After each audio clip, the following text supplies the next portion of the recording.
Good morning. We are delighted you are able to join us for this special virtual event and interview. I'm Nancy Sostad, Senior Vice President of Major Gifts for KERA. In partnership with Sewell Automotive Companies, we are excited to present to you a special conversation between journalists Lee Cullum and photographer Laura Wilson. To participate in the chat box, simply click to join the conversation and then you'll be prompted to log in as a guest. Penny James, coordinator for Major Gifts, will serve as your moderator and help answer any questions you may have.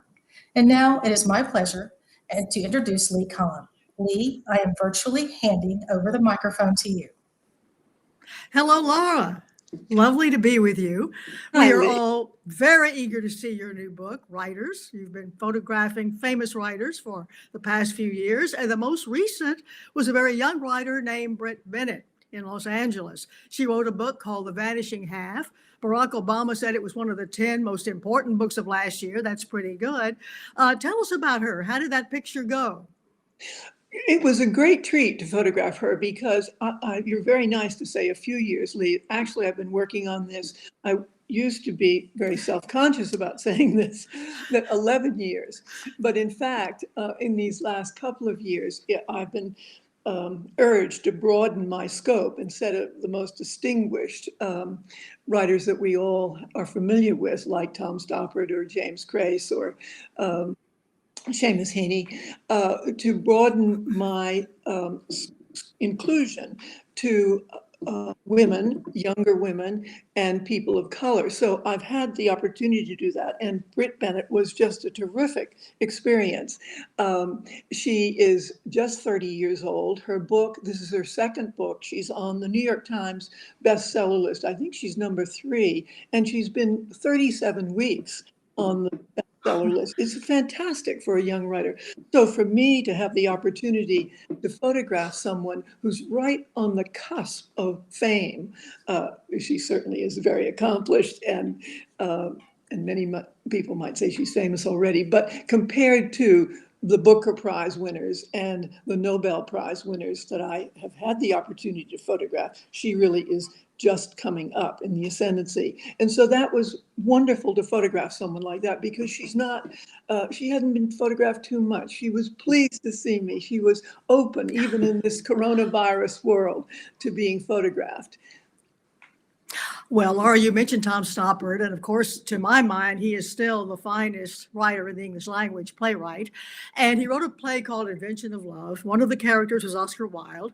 And he has Oscar Wilde say that biography is the mesh through which our real life escapes.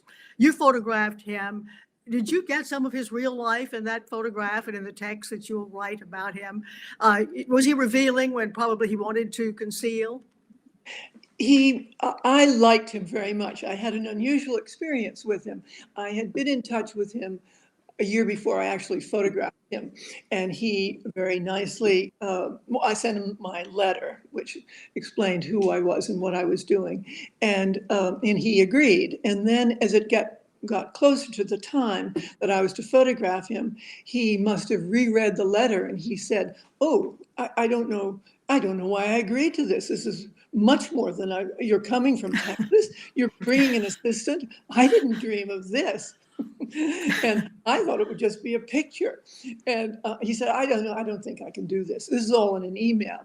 And so naturally, I had to sort of, in my email back, I tried very calmly to say that I would be very respectful of his time. And I certainly wasn't interested in prying into his private life or where he lives, which he had quoted me as saying, "I don't like to be photographed at all," and, quote, "neither do I like to be photographed where I live and work."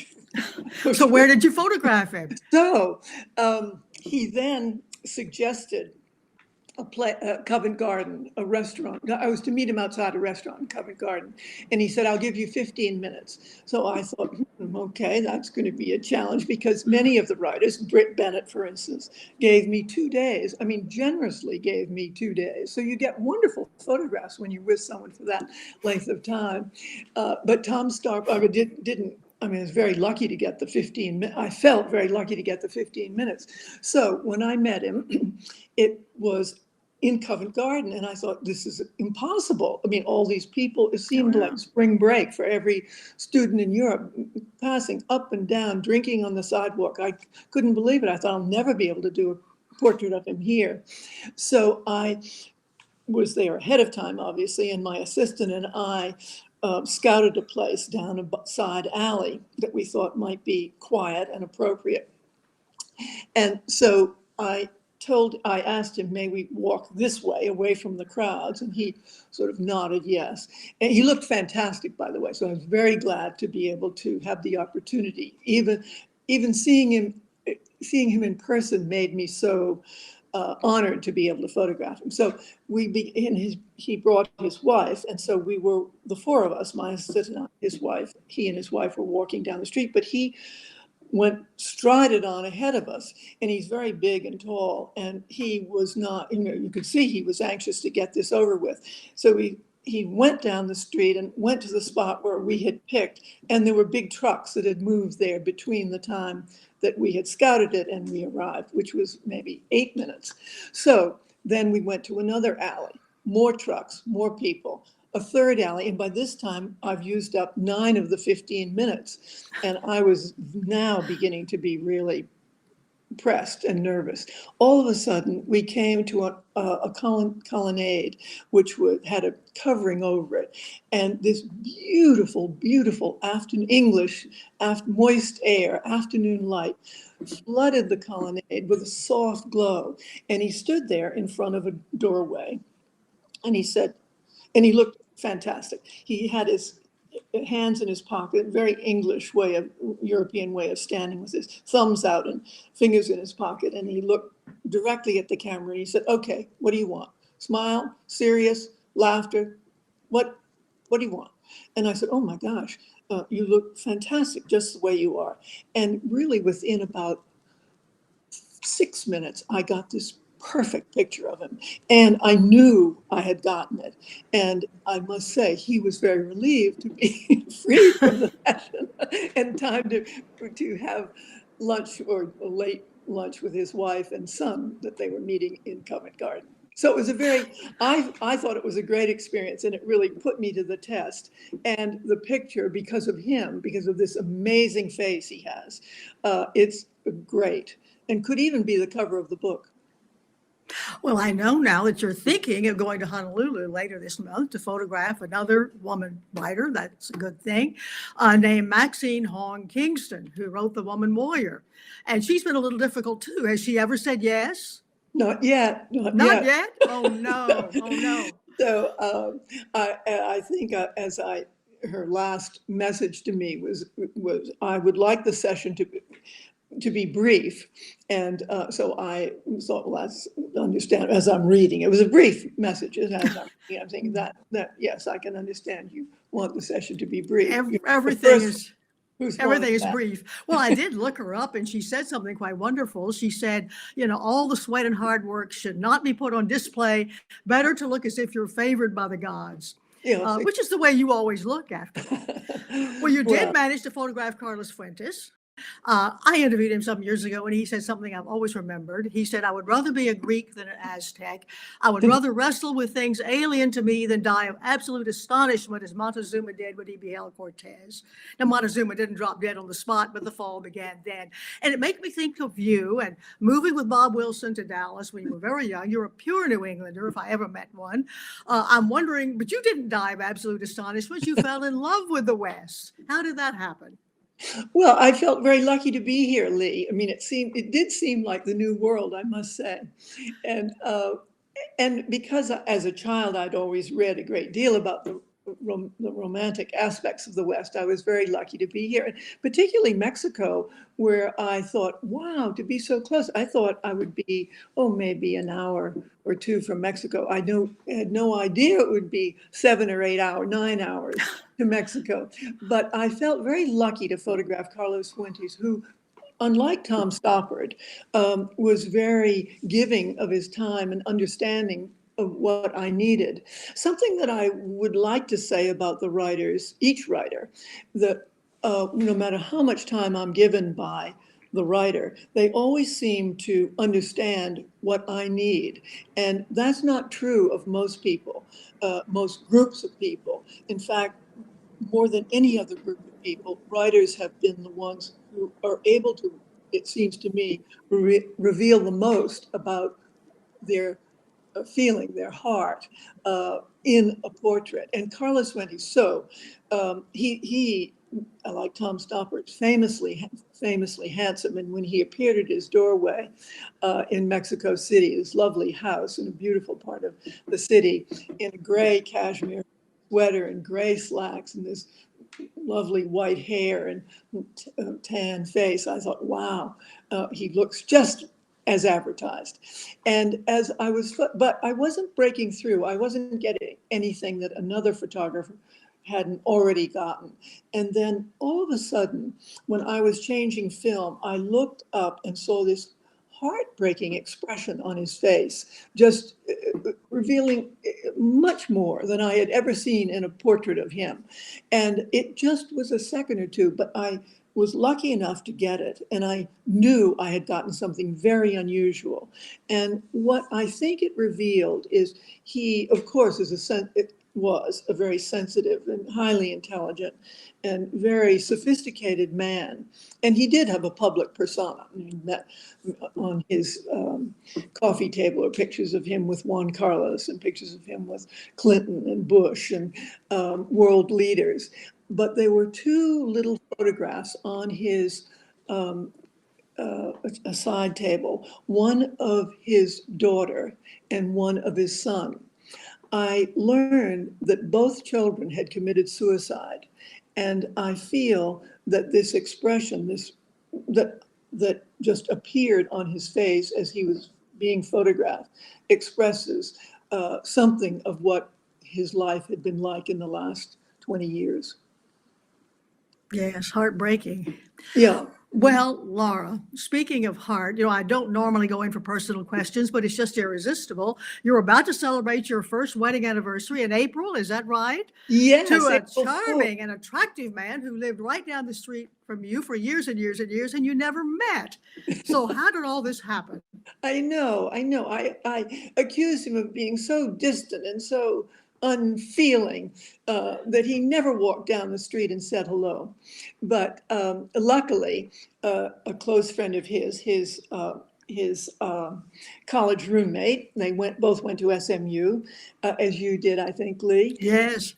And this was Mike Ritchie. We may as well tell people of exactly. Newsroom. Mike Ritchie of Newsroom with Lee and Jim Lira many years ago.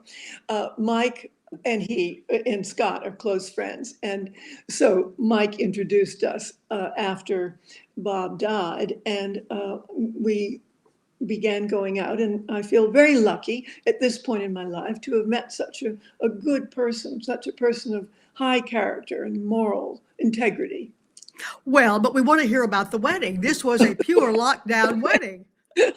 Well, the wedding, you see, I referred to Scott. I hope that he takes this in the fondest way. I mean, it is my new husband, and he wanted to marry. He didn't want to wait for the pandemic because he said, when is this going to be over? And so I said, well, we have to wait because I have to have my boys with me and my extended family and my friends. And he said, well, no, I think it's going to take too long. So he said, let's do a Zoom wedding. A Zoom wedding? I don't even know how to use Zoom. And then, but we did. But actually, we weren't so sophisticated as this production this morning. And my little iPad that I had set up in our living room went on the blink seconds before the priest in New Orleans was about to marry us. So we had to go to my iPhone. So you imagine getting married on your iPhone Zoom. And with the priest in New Orleans. Yes. And we won't say who she was, but you had a flower girl outside, a neighbor who had gathered some roses or something from her garden and rushed down. Yes. Well, because we weren't allowed to have any people come, or we felt we wouldn't burden the people by asking them. We thought we'd better just do it on our own. But fortunately, two friends, Margot Perot, who lives across the street, and another friend, Vicki Miller, who lives around the corner, took pity on us. It was quite pitiful, actually, after the ceremony was over, that the two of us were just sitting there, sort of midday. But they each came in, both Margot and Vicky came in with roses and flowers and champagne. And so we had a lovely celebration. Well, we have lots of questions here. And let's start out with this. I have been a fan for years, and I am a mom too, and have admired how you managed to instill the creative spirit into your children. Any special things you did or didn't do? Well, I think children should be encouraged to read. And I also think they should be encouraged to play on their own. I mean, obviously, you direct them into things that are interesting, would be interesting to them. But it seems to me that it has to come from within. And how can it come from within unless you're allowed to sort of have daydream and think of a way to improve your day or make your morning more exciting. So I do think reading and play are very important in the creative process. Please offer suggestions. Oh, and as Monica Bell, I said, had that question. This is from Louise Appleman in Fort Worth. Please offer suggestions to encourage aspiring young teenage photographers, classes, clubs, trips, mentors. Very good to have a mentor. I was lucky enough, and I was quite old, as you know, Lee, I was in 30s, that I was lucky enough to work for Richard Avedon, but a mentor is unbelievable. But one has to choose a mentor carefully because you want to make sure that they're going to raise the level of whether you're writing or whether you're taking pictures or painting. The more accomplished the mentor, the better, obviously. And then I do think going, in the case of photography or painting, go to museums and go to all museums, go to shows. You have to know the history of art and sculpture, painting and sculpture and photography in order to take good pictures, because it isn't about f-stops and shutter speeds. It's about the content. It's about the heart. In fact, to go back to the writers, Peter Carey in New York, who has won the Booker Prize twice, the only person, one of three people in the world who've won the Booker Prize twice. When I asked him about a writer that I admired very much and who had been getting a lot of attention, I said, what do you think of her work? And he said, she's a very, very good writer, and she is very accomplished. But I don't know that she has the heart, that her heart isn't being expressed in her writing the way perhaps it needs to be for her to have a lasting literary legacy. I think that's true of painting or photography. Absolutely. Well, you mentioned Avedon, and here's a question about him. It's from Rebecca Bruder. Would love to know more details about Laura's work with Richard Avedon. What kind of person was he?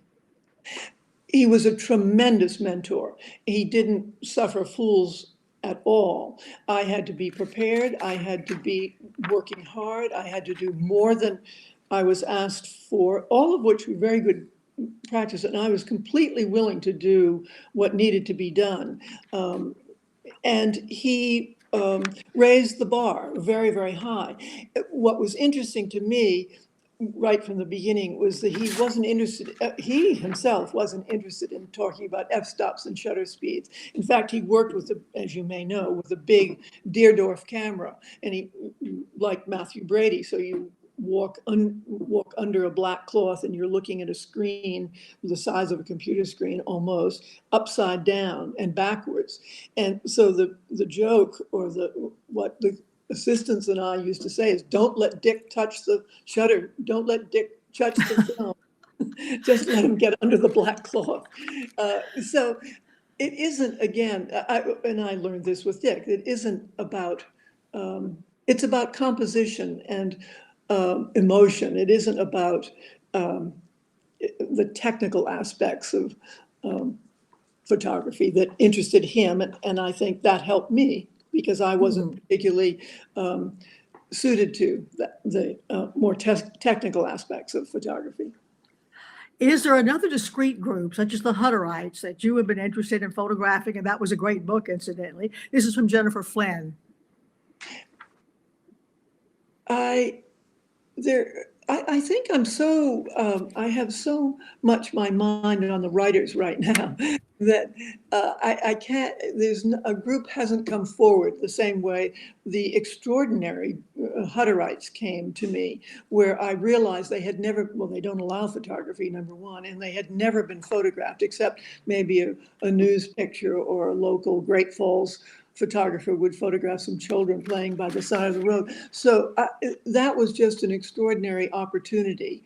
And I can't say I do have such an unusual group as the Hutterites were. And I learned so much from the Hutterites about community life and family life and imagine being able to sustain themselves in the American West for several hundred years and still keep their colonies together and still live in a spiritual way.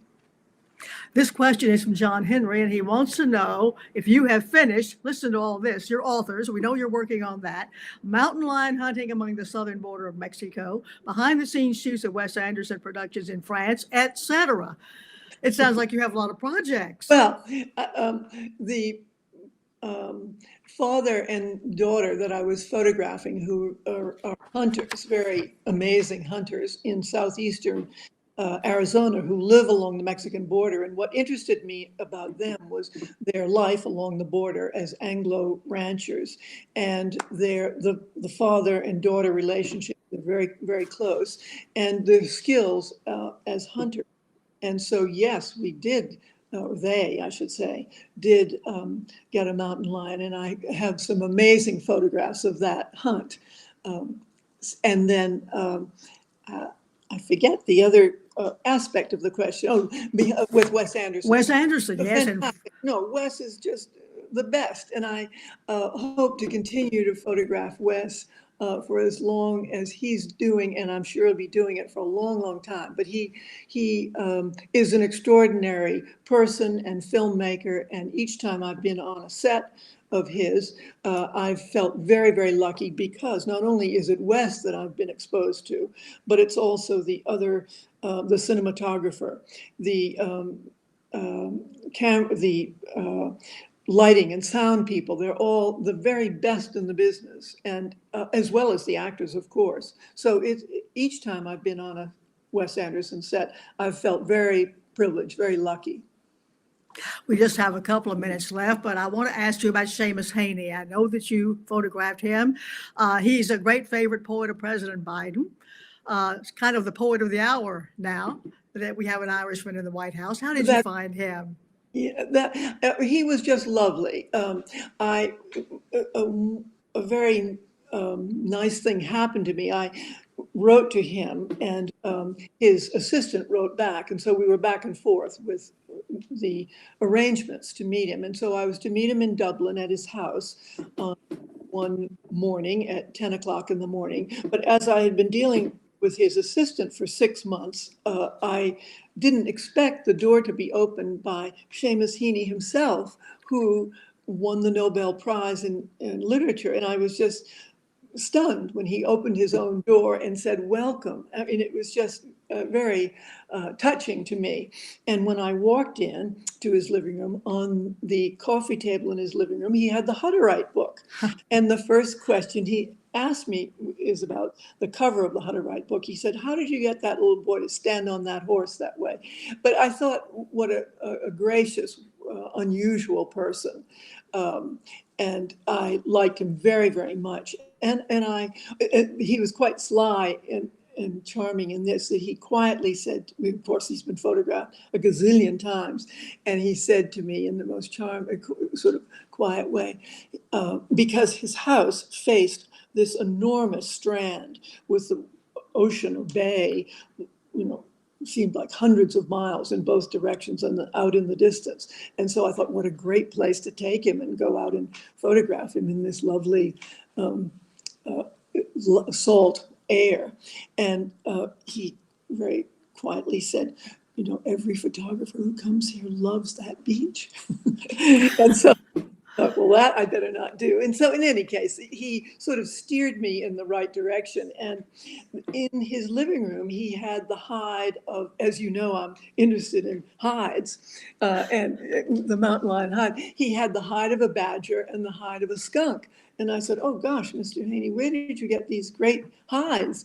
And he said, "Well, Sylvia Plath and Ted Hughes had nicknames for each other, one the badger and the other the skunk. And so Ted Hughes, before he died, gave me these two hides." And I thought, well, gosh, that's really something. Well, And I wonder who has them now. he does. He has them. Does he really? Well, that's right. He died. Yes, Lee. He unfortunately died, and so. But I would imagine his wife does. They had a lovely house in Dublin, not grand at all, but a lovely house, and in it were these two hides, and then a lovely painting, which many paintings actually, and they were all done by friends of his, and one was of Sir Thomas More, and so that seemed very. And then another was a plate that he had in the kitchen, which looked as if it might have been done by a child of his in grade school in a pottery class, and it said, "Ireland, a nation." Oh, wonderful. Well, Laura, I can't wait to see writers. Get it to us as soon as you possibly can. And thank you very much. Thank you, Lee, very much. I appreciate very much the interest in the book. Wow, thank you, Lee and Laura, for a wonderful conversation. To our attendees, please know that if we did not answer your question today, we will reach out to you soon. Because of your continued support, KERA provides uninterrupted access to trusted voices, breaking news, and exceptional entertainment. Thank you for helping grow those essential services for the North Texas community. And another special thank you to Sewell Automotive Companies, who partnered with us for this virtual event. Enjoy the rest of your day.